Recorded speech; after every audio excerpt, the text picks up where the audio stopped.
जो हमारे इन दोनों तरीके के भुगतान को हमें पेमेंट करनी है, ठीक है।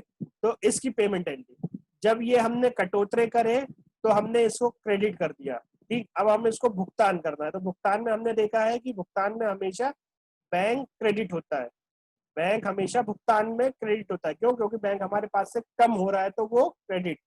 अब हमारे भुगतान क्या करना है, हमको करना है टीडीएस, यानी टीडीएस, ठीक है। और क्या भुगतान करना है हमको, जीएसटी, ठीक।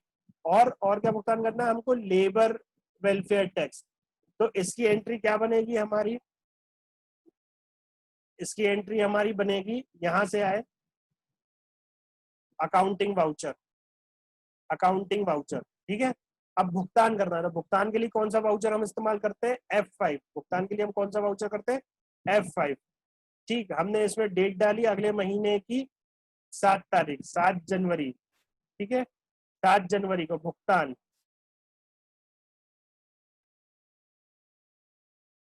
7 जनवरी को भुगतान, ठीक है। तो सबसे पहले टीडीएस, टीडीएस 35020, हमने सबसे पहले क्या करा, हमने सबसे पहले टीडीएस, टीडीएस कितना भुगतान करना था हमको, 20,000 रुपए, ठीक।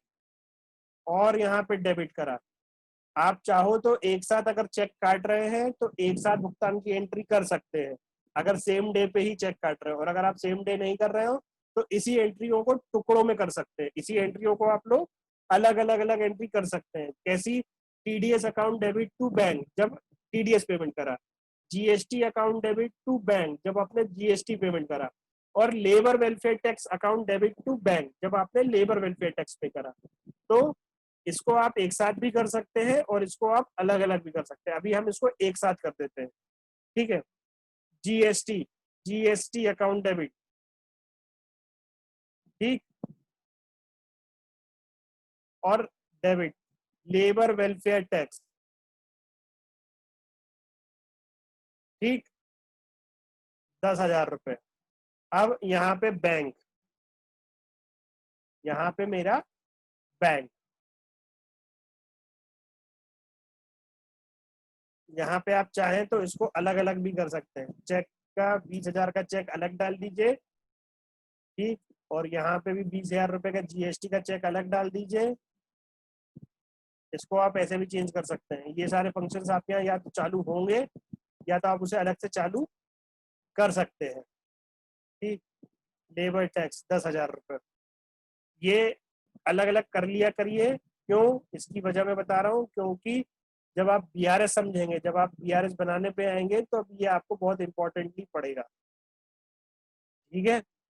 ये बीआरएस आपको बहुत इंपॉर्टेंट आएगा, ठीक। अब हम इसको करेंगे टीडीएस,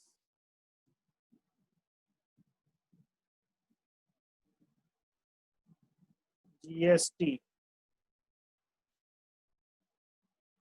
लेबर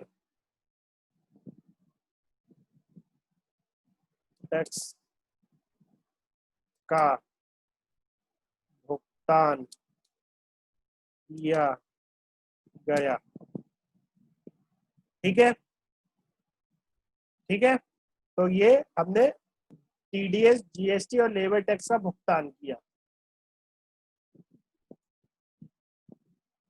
अब देखिए, अब हमने जब कटौतरा करा था, अब हम आते हैं अपनी बैलेंस शीट में, देखते हैं इन लेजरों को, टीडीएस जीएसटी के लेजरों को। तो हमारा 350 के कोड से था, रिकवरीज पेबल पे था। अब आप इनको देखिएगा, टीडीएस 20,000 रुपये कटौतरा करा था हमने, उसका लेजर तैयार हो गया, 20,000 का कटौतरा करा था और 20,000 रुपये हमने जमा कर दिए 7 जनवरी को, ठीक है। ऐसे ही आपकी महीने की, जब अगर आप महीने का कटौतरा चढ़ाने लगोगे, महीने के महीने बिल चढ़ाने लगेंगे, तो यहाँ पे आपकी क्रेडिट साइड में, आपकी यहाँ पे क्रेडिट साइड में वो लिस्ट बन जाएगी, और जितना क्रेडिट साइड का होगा उतने का आपको एक चेक बनाना है, जमा कराना है, और आपका टैली हो जाएगा, ठीक है। आपका आप जो कटौतरा पत्रक बनाते हैं, जो आप कटौतरा रजिस्टर बनाते हैं, वो भी आपका इसी में मेंटेन हो जाएगा। वो किस फॉर्म में मेंटेन होगा, वो लेजर के फॉर्म में मेंटेन होगा, ठीक है। वो आपका लेजर के फॉर्म में मेंटेन हो रहा है। ठीक, तो हमने यहाँ पे अभी कटौतरों का भुगतान करा। हमने यहाँ पे कटौतरे जो हमने टीडीएस काटे थे अपने ठेकेदारों के बिल से, केवल उसकी साधारण सी भुगतान की एंट्री करी। तो भुगतान की एंट्री में आपने एक चीज क्लियर रखी कि जब हम कोई भी चीज का भुगतान करते हैं तब उसमें बैंक क्रेडिट होता है। बैंक क्रेडिट होता है क्यों? क्योंकि बैंक कम हो रहा होता है। ठीक है, तो वो बैंक हमारा कम होता है, वो बैंक हमारा कम होता है।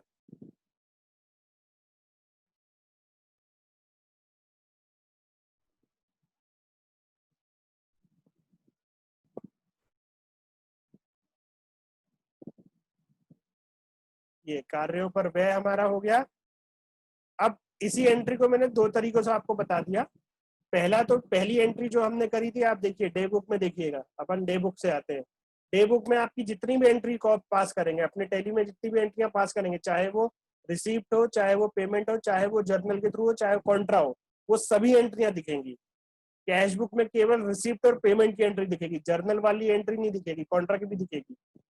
ठीक है, तो अगर आपको ये सारी एंट्री देखनी है तो आप डे बुक में जाएंगे और यहाँ पे पीरियड, ऑल्ट F2, शॉर्टकट क्या है पीरियड सेलेक्ट करने का? ऑल्ट F2, ये ऑल्ट F2। ठीक है, डेबिट और क्रेडिट, ऑल्ट F2, डेबिट और क्रेडिट। ये तो जब हमने भुगतान किया था तो ये हमने एंट्री करी थी, Amar Singh contractor account debit to bank. ठीक, यहाँ पे देखिए उन्होंने इस एंट्री को मिक्स कर दिया, इस एंट्री को मिक्स कर दिया। ये एंट्री कब ज्यादातर कब की जाती थी? जो नगर पालिकाएं बिल टू बिल पेमेंट कर देती हैं टीडीएस की, तो वो लोग ये इस टाइप की एंट्री पास करते हैं। लेकिन अब कई जगहों पर मंथली पेमेंट होता है टीडीएस का और जीएसटी का, यानी 8-10 ठेकेदार का जो मंथली में पेमेंट होता है उसका एक साथ भुगतान किया जाता है। तो उसकी एंट्री भी आप अलग कीजिए, उसकी एंट्री भी आप अलग कीजिए। ऐसी कंबाइंड एंट्री करने से आपके बीआरएस बनाने में प्रॉब्लम हो सकती है, आपको बीआरएस बनाने में प्रॉब्लम आ सकती है। ठीक है, बीआरएस भी अपन टैली पे भी सीखेंगे। पहले उसका बीआरएस बैंक रिकंसिलिएशन का कॉन्सेप्ट सीखेंगे, फिर उसको टैली पे कैसे बनाते हैं ये भी सीखेंगे। ठीक, तो ये हमारी एंट्री हो गई भुगतान की, टीडीएस का भुगतान हो गया और ठेकेदारों का भुगतान हो गया। अगली एंट्री आते हैं।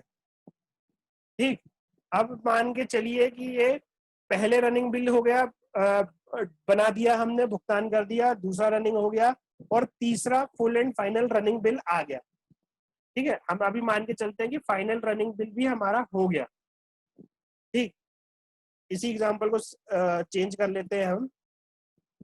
ये ये फर्स्ट रनिंग बिल ना होके, ये फर्स्ट रनिंग बिल ना होके ये first and final running bill है। हम इसको लिख लेते हैं first and final running bill, यही लिखते हैं आप लोग, फर्स्ट एंड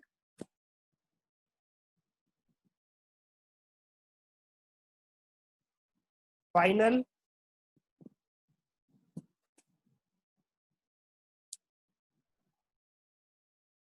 रनिंग बिल। ठीक है, first and final running bill.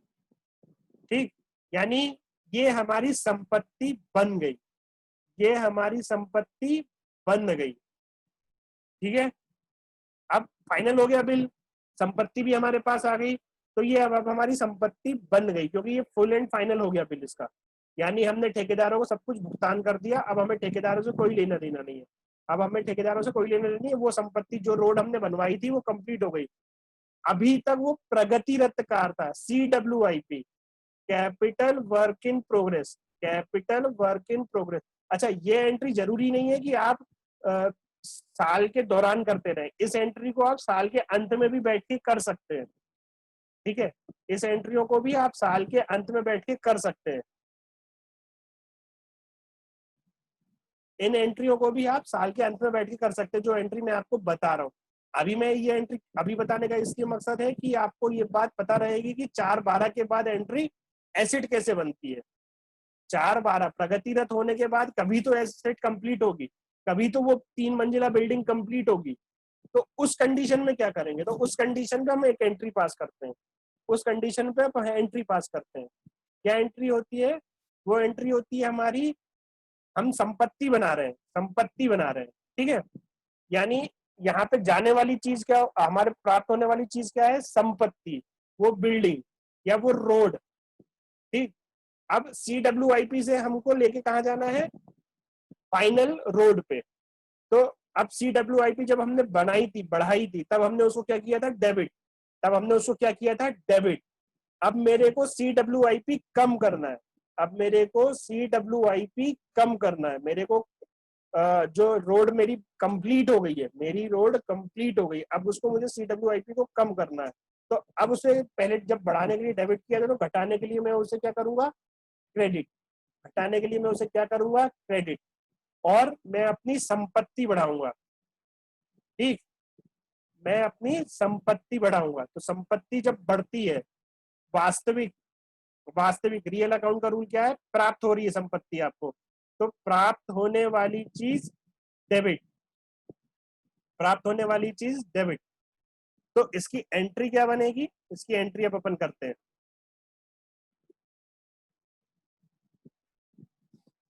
इसकी एंट्री क्या होगी हमारी, ये एंट्री मैं आपको बार बार कह रहा हूँ, ये एंट्री आप साल के अंत में भी कर सकते हैं, ठीक है। डेट, देखिए टैली में डेट आप साल के अंत में भी साल की शुरुआत डेट डाल सकते हैं, इसमें ऐसा नहीं है कि डेट एक बार खत्म निकल गई, तो वो ऐसा नहीं है। आप चाहें तो वो भी, तो इसको एक बार बैठ के करिएगा, ये साल में एक बार की जाने वाली प्रैक्टिस है।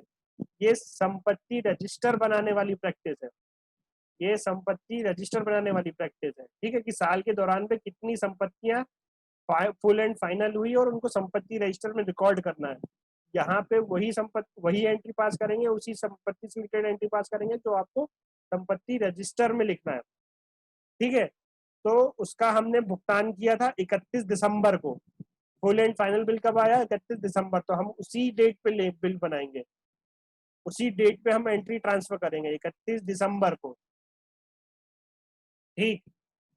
हमने 4/12 जब बढ़ाया था तब उसे डेबिट किया था, अब उसे घटाना है तो हम उसे क्रेडिट करेंगे, और क्या बढ़ाएंगे, 410 एसिड का लेजर होता है ये, ठीक है। इसका GL कोड 4103001 रोड का, ठीक। कितने की रोड बनाई थी हमने, 11,20,000 रुपए, 11,20,000 रुपए। और हमने CWIP जो हमारी कैपिटल वर्क इन प्रोग्रेस थी, रोड वर्किंग बनने में, कंस्ट्रक्शन में थी, अब बन के फाइनल हो गई, तो अब बन के फाइनल होगी, तो मेरी stock in trade, stock in process नहीं है, वर्क इन प्रोग्रेस नहीं, अब वो मेरी फाइनल एसेट बन गई, तो मेरी यहाँ पे फाइनल एसेट बन गई। और मैं यहाँ पे नरेशन लिख दूंगा, क्या, श्याम सिंह के मकान से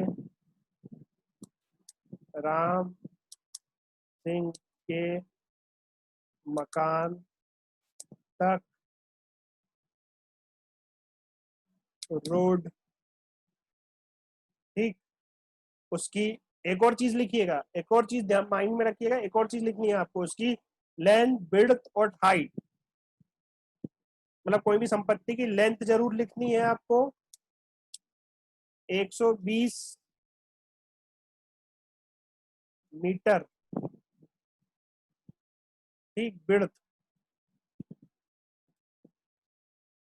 4 मीटर, ठीक है। हाइट तो होती नहीं है रोड की, बिल्डिंग होगी तो हाइट भी लिखेंगे, और नाली होगी तो भी उसकी भी हाइट लिखेंगे, ठीक है। इतनी चीज आपके संपत्ति रजिस्टर के लिए जरूरी है, इतनी चीज आपके संपत्ति रजिस्टर के लिए जरूरी है,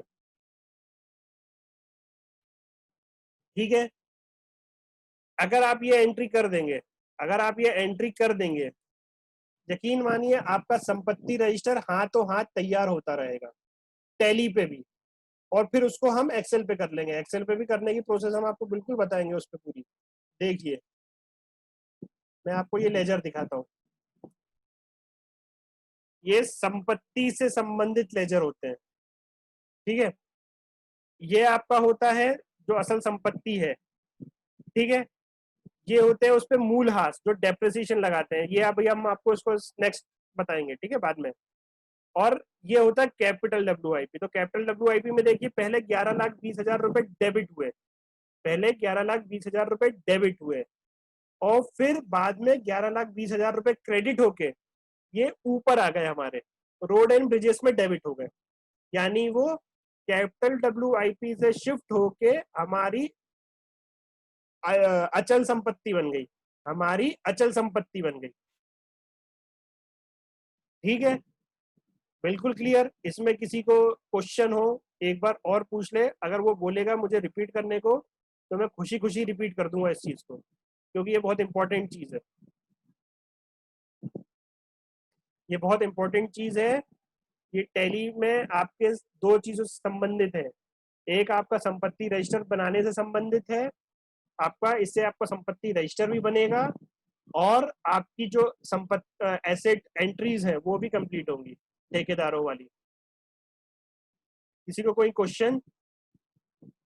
चलिए आगे बढ़ते हैं अपन, ठीक।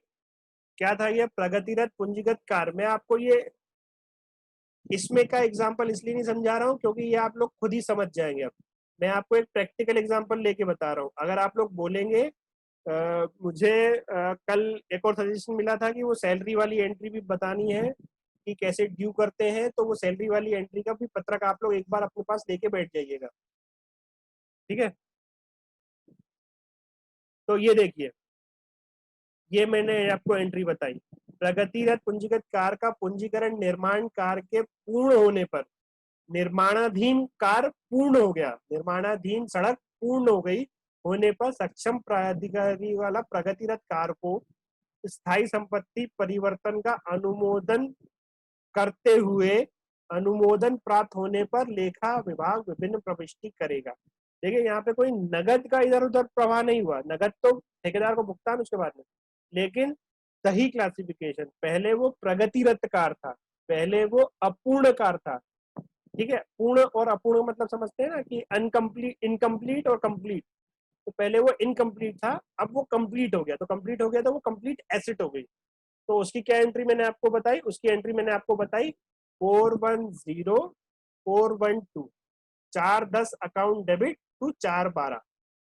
इस एंट्री की डेट क्या होगी? इस एंट्री की डेट होगी आपके फाइनल बिल की डेट, फाइनल बिल की डेट, जिस दिन फाइनल बिल आपका आएगा उसी दिन इसकी एंट्री की डेट होगी, ठीक। भले आप उसको मार्च एंड में या कहीं पे भी जाके डेट करें, लेकिन जो वाउचर की डेट डालेंगे वो फाइनल बिल की डेट डालिएगा, ठीक है। अब 31 मार्च 2016 को ठेकेदार से वसूली योग्य 500 रुपए कार्य में विलंब के लिए एवं घटिया कार्य के लिए दंड आरोपित करने पर लेखा विभाग ने निम्न प्रविष्टि करी, ठीक है। यानी लेखा विभाग ने ठेकेदार को दंड लगाया, ठीक, दंड लगाया कि तुमने, अब अपन बात करते हैं, अपन ने चार चीजें देखी थी, टेंडर फीस, ठीक, आय में लेके खत्म कर दिया हमने।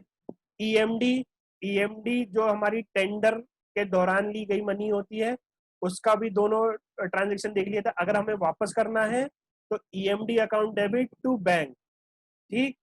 दूसरी एंट्री ईएमडी की क्या देखी थी? ईएमडी को अगर परफॉर्मेंस गारंटी बनाना है, ईएमडी को अगर अपन को परफॉर्मेंस गारंटी बनाना है तो EMD account debit to performance guarantee. EMD खत्म करके हमने उसे परफॉर्मेंस गारंटी में शिफ्ट कर दिया था, ईएमडी को खत्म करके हमने उसे परफॉर्मेंस गारंटी में शिफ्ट कर दिया था, तो हमारी ये एंट्री कंप्लीट हो गई थी, ईएमडी खत्म हो गई थी। अब परफॉर्मेंस गारंटी और जो हमारे बिल से काटी हुई सिक्योरिटी डिपॉजिट है, अब उस पर भी हमको पेनल्टी लगानी है, उस ठेकेदार पे हमको पेनल्टी लगानी है, ठीक है। तो याद रखिएगा ठेकेदार के पैसे हमारे पास हैं, सिक्योरिटी डिपॉजिट के रूप में हमारे पास पैसे हैं, तो हमें उसे 500 रुपए घटिया कार के लिए पेनल्टी लगानी है, 500 रुपए घटिया कार के लिए हमें उसे पेनल्टी लगानी है, ठीक है।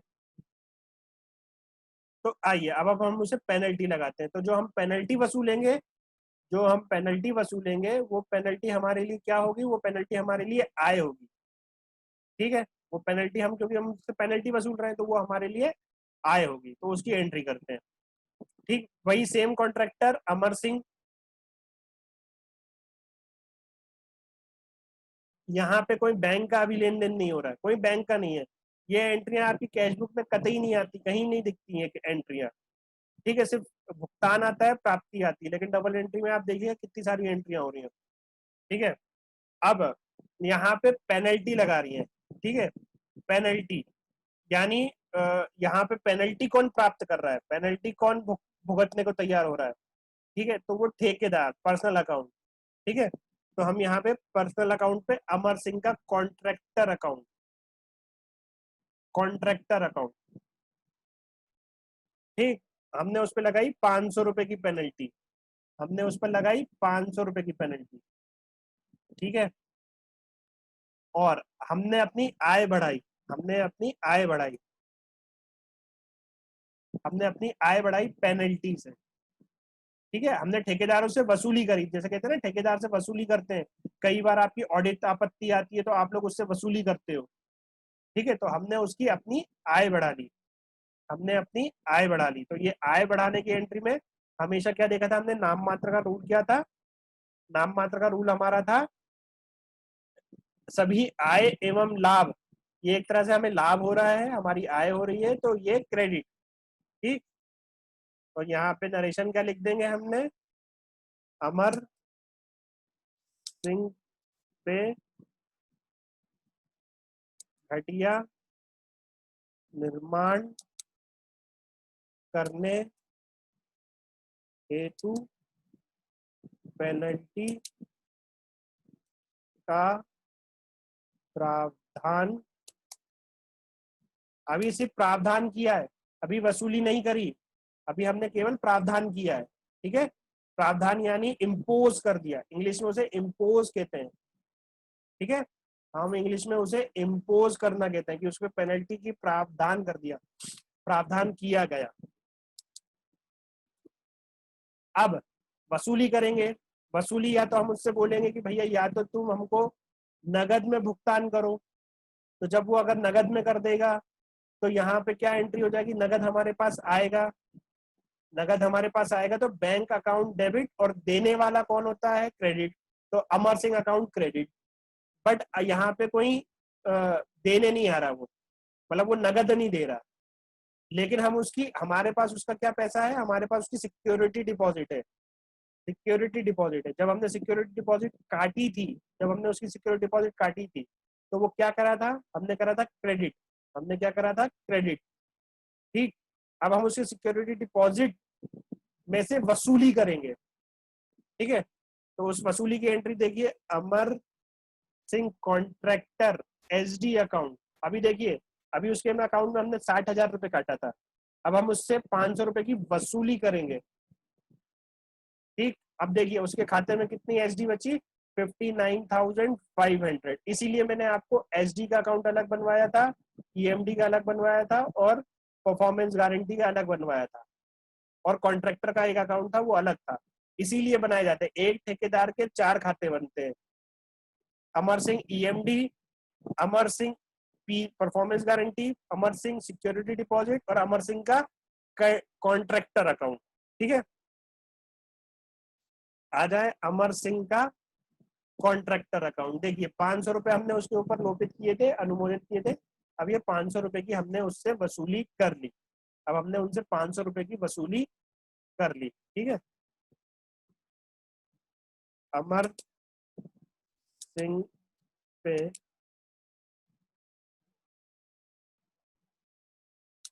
लोपित दंड की वसूली उसके एचडी से की गई। बिल्कुल क्लियर ये एंट्री, किसी को डाउट हो इस एंट्री पे, किसी को डाउट है इस एंट्री पे। ठीक है, तो जो अगर नगद में देता, अगर वो नगद में देता, ठीक, अगर वो नगद में देता तो यहाँ पर बैंक आ जाता, bank account debit to Amar Singh contractor, उसकी एसडी नहीं काटते। बिल्कुल क्लियर है ये एंट्री में। अच्छा, अब इसमें जो 350 टू 180 1412 भी देखिए 500 रुपए जो है, तो ये एंट्रियां नहीं होती हैं। संपत्ति की वैल्यू कम नहीं की जाती है, क्योंकि अगर वो मरम्मत खराब हुई है, निर्माणाधीन खराब हुई है, तो कभी तो जाके उसकी मरम्मत की जाएगी। तो वो जो मरम्मत होगी वो खर्चे में होगी, इसलिए हमने उसे अभी आय बुक कर लिया।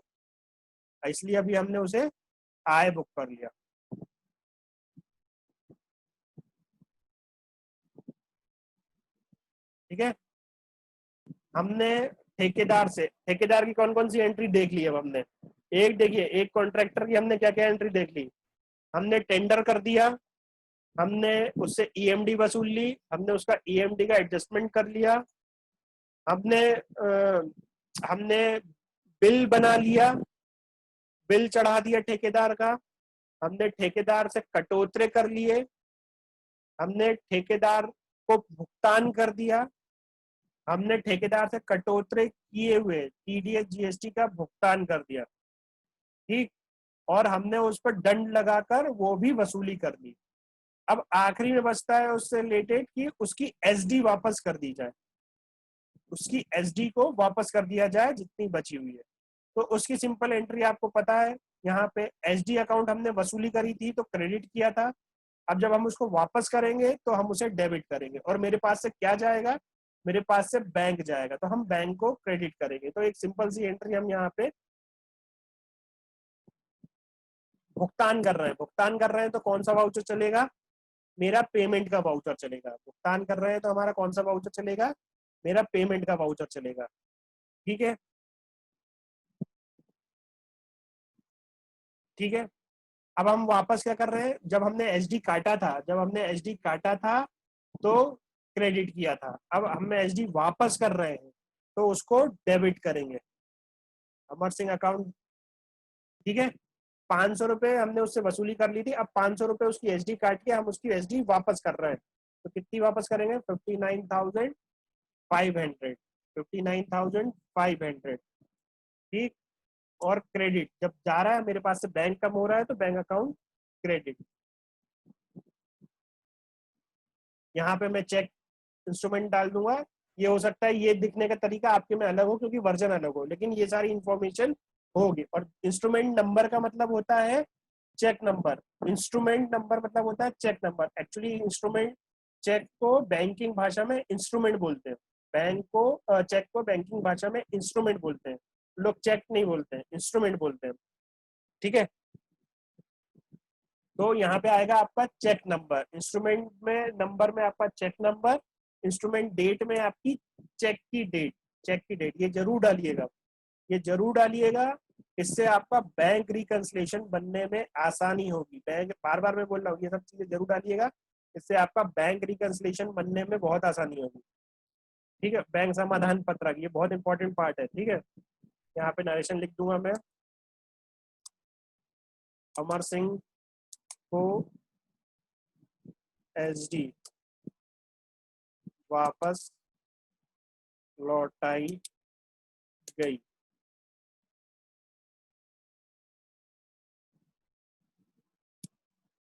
ठीक, इस एंट्री में किसी को तो कोई डाउट नहीं होगा, सीधी सिंपल सी एंट्री है। ये वही एंट्री, ठीक है, धरोहर राशि जब्त करने हेतु। सेम चीज जो पेनल्टी हमने लगाई थी वैसे ही धरोहर राशि भी जब्त कर ली जाती है। तो धरोहर राशि को जब करते हैं तब उसे अपनी इनकम बुक कर लेते हैं। तो जब हमने धरोहर राशि ली थी तब उसे हमने क्रेडिट किया था, जब हमने उसे क्रेडिट किया था। अब जब आप उसे वापस मतलब जब्त करेंगे तो उसे आप डेबिट कर देंगे और अपनी आय को बुक कर लेंगे, अपनी आय बढ़ा लेंगे। ठीक है, सुरक्षा निक्षेप ये जब्त करने की एंट्रियां हैं। तो सिंपल सी एंट्री है, डेबिट अकाउंट, सुरक्षा निक्षेप या security deposit account debit to income. ठीक, टू इनकम।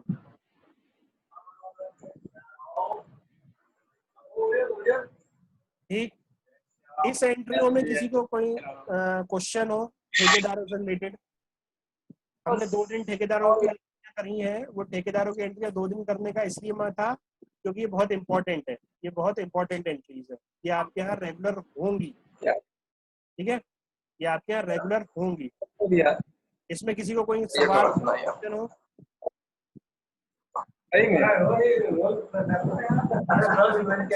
क्वेश्चन हो तो अपने आप को अनम्यूट कीजिए और क्वेश्चन पूछिए, नहीं तो फिर हम ब्रेक लेते हैं 5 मिनट का। हम ब्रेक लेंगे 5 मिनट का, उसके बाद हम बाकी आगे का टॉपिक देखेंगे जो हमारे आगे का टॉपिक है, ठीक है। क्लास 6 और 7 अभी सर्वर पे अपलोड नहीं हुई है, वो मेरी आज या कल हो जाएगी। 5th क्लास अगर किसी को चाहिए, डे 5 की क्लास चाहिए अगर किसी को, तो वो मुझे व्हाट्सएप पे अपनी ईमेल आईडी मैसेज कर दें।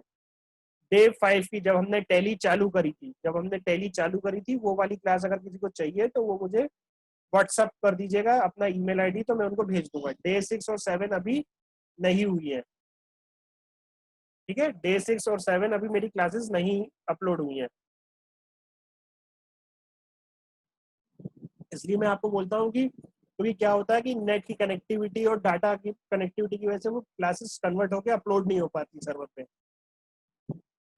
ठीक। तो आपकी जो भी क्लासेस होगी वो अपन मैं आपको भेज जरूर दूंगा, लेकिन आप वो लेट हो जाएंगे, तो लाइव सेशन ना छोड़ा कीजिए और थोड़ा सा टाइम का ध्यान रखा करिए, क्योंकि बहुत लोग आ जाते हैं तो आप लोगों की क्या आगे की शुरुआत छूट जाती है, ठीक। मैं 5 मिनट वेट भी करता हूँ और रिपीट भी करता हूँ, उसके बाद 5 मिनट का,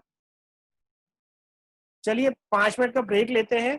अभी बज रहा है 14:45, 2:45, 2:50 का पे मिलते हैं, ठीक है। 2:50, 5 मिनट का ब्रेक आपका।